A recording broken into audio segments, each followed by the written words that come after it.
நீங்க எந்திரிச்சதுமே சீக்கிரமா குளிச்சுட்டு வந்து விளக்கேத்தியாச்சுங்க. வீடெல்லாம் கூட்டி விட்டு நேத்தே அம்மா எல்லாமே கிளீன் பண்ணி வச்சுட்டாங்க. வீடெல்லாம் தொடச்சு, சரி ஓகேன்னு சொல்லிட்டு நான் விளக்கு மட்டும் ஏத்திட்டு அப்படியே கோவில் போயாச்சுங்க. சஷ்டி விரதம் எடுத்தவங்க இன்னைக்கு 6 விளக்கு போடணும்னு சொல்லுவாங்க. நானும் வருஷம் வருஷம் எப்பயுமே போட்டுருவேங்க. இன்னைக்கு வந்துட்டு திருப்பரங்குன்றம் போலான்னு தான் யோசித்தேன். பட் அதுக்கு டைம் இல்ல. சரி பக்கத்திலேயே போட்டுடலாமே இருக்கிற கோவில்லே அப்படின்னு சொல்லிட்டு தான் போய் மழை பெஞ்சாலும் பரவாயில்லன்னு சொல்லிட்டு அந்த இதுலேயுமே நான் விளக்கு போட்டுட்டு இருந்தேன். எல்லாருமே என்னை ஆச்சரியமாக தான் பார்த்துட்டு போனாங்க. சரி பரவாயில்ல இதில் என்ன இருக்குன்னு சொல்லிட்டு அந்த விளக்கு விடாமல் எரிஞ்சது தான் எனக்கு ரொம்ப ஷாக்கிங்காக இருந்துச்சுங்க. நானும் எல்லா சாமியும் கும்பிட்டு முடிச்சுட்டு சுற்றி அப்படியே ஆடி வீதியே சுற்றிட்டு வந்து பார்த்தாலும் அந்த விளக்கு அது வாட்டிக்கு அழகாக எரிஞ்சிட்டு இருந்துச்சு. அதுக்கப்புறம் சாமியுமே திறந்து வந்துட்டு பூஜை பண்ணிட்டு இருந்தாங்க.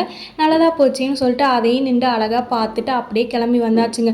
கிளம்பி வந்தால் இப்படி ஒரு மழை வரும்னு நினச்சி கூட பார்க்கல. பரவாயில்ல நான் விளக்கு போட்டதுக்கப்புறம் மழை வருதே சரித்தான்னு சொல்லிட்டு நானும் அப்படியே கிளம்பி போயாச்சுங்க பஸ்ஸில். அப்புறம் போனதுக்கப்புறம் ஈவினிங் வந்ததுமே அம்மாவுக்கு வந்து சின்ன சின்ன வேலை தான் நான் பார்த்துட்டு இருந்தேன். அவங்க குத்து விளக்கு ஏற்றுறது எல்லாமே பார்த்துட்டு இருந்தாங்க.